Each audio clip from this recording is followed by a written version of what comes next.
इनका नाम पूछे तो का बा? और का नाम बा? भसुर जी। कोठरिया हो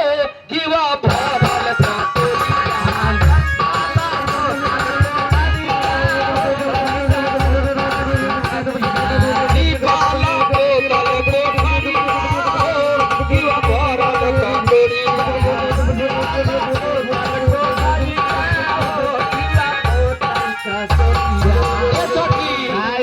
गाना मोड़ है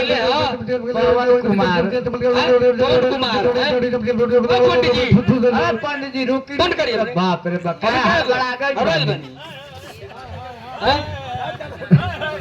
मंत्र क्या पढ़ते हैं? बैठिए भाई लोग। हो पंडित जी हो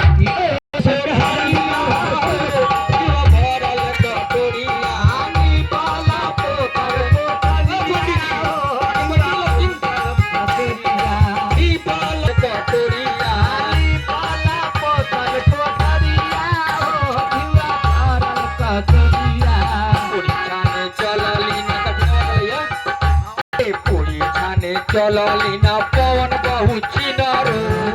जाने चलाली ना पवन पूरी जाने चलली ना पवन बहुची नारो ब्याजी का बाप रे बाप करा के ना करी आई ना आ पूरी छाने चलाली ना पवन के बही ओ पवन के बहिनी कहे के नहीं हमरा के पूरी जाने चलली पवन के बहिनी पूरी छाने चलाली ना पवन के बही पवन के बहिनी हो पवन के बहिनी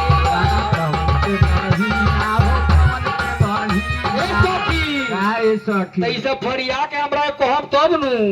हम त अनजान नु बानी हैं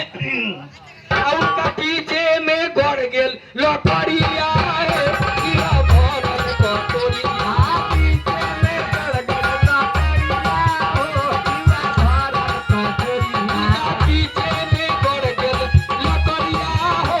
कीड़ा भरल कटोरिया पीछे में गड़ गेल लकड़िया हो कीड़ा भरल कटोरिया आवल धुकल पवन भैया आइले आवाला धुपाला पवन भैया आइले आवल धुकल पवन भैया आइले आवाला धुपाला पवन भैया ए आइले सखी काय सखी अरे उनका तो पीछे में लकड़ी गोड़ के रहे हाँ। ना सुनतानी तो का भई दाते से खींचत लकड़िया ओ दीवा भरल कटोरिया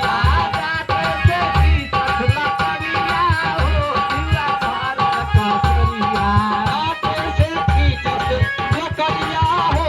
दीवा भरल कटोरिया दाते से खींचत लकड़िया हो दीवा भरल कटोरिया नीपल बोतल को हरिया हो दीवा भरल कटोरिया काला बोतल को धारिया हो दीवा भरल कटोरिया नीपल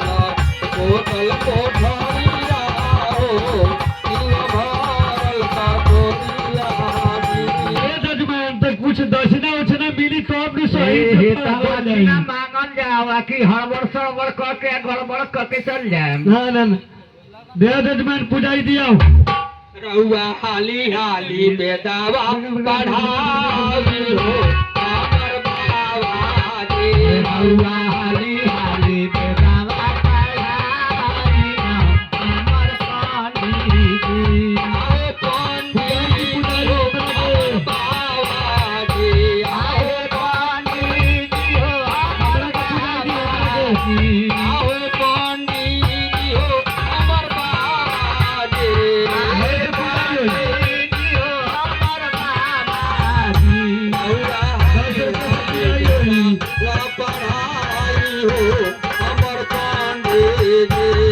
रउआ हाली हाली बेदावा पारी पंडित जी के गाड़ जैसे अरवा चाउर के माल वैसन पंडित जी के गाड़ जैसे अरवा चाउर के माल वैसन पंडित जी के गाड़ जैसे अरवा चाउर के माल वैसन पंडित जी के गाड़ रउआ हाली हाली गावा चढ़ाई हो हमर बाबा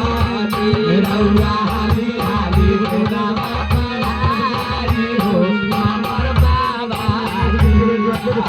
पंडित जी के बुआ जैसे उठावा के बुआ वैसन पंडित जी के फुआ जैसे उठावा के बुआ वैसन पंडित जी के बुआ जैसे उठावा के फुआ वैसन पंडित जी के फुआ रउआ हाली हाली गावा चढ़ाई हो